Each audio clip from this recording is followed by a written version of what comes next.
you want just 2? Eating to excess. You've got far too many sausages, Willie. Will you put some back? Chances are many of us overdid it over the festive period. But there are fresh concerns about our globally expanding waistlines. Researchers say it's particularly alarming in the developing world, where people are choosing to spend their increasing disposable income on fatty, sugary foods. The Future Diet Report analysed existing data on global obesity rates. It found in 1980, 1 in 5 people were overweight or obese. In 2008, it had risen to 1 in 3.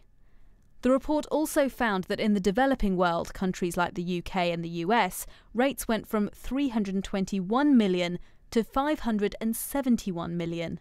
But in developing countries like Egypt and Mexico, numbers almost quadrupled from 250 million to 904 million.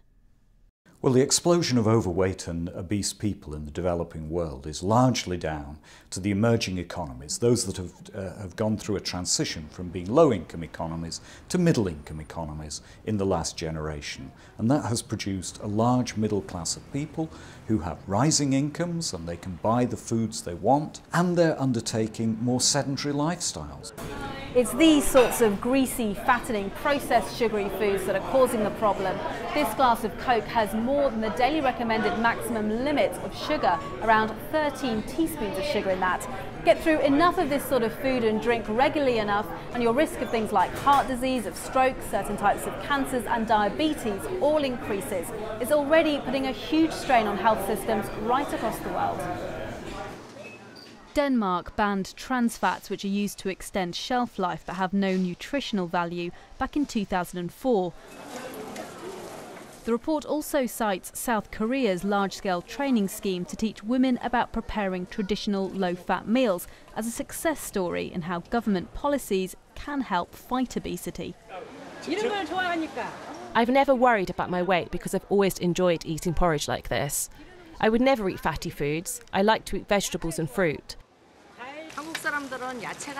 Koreans prefer vegetables, whereas Westerners seem to eat more red meat.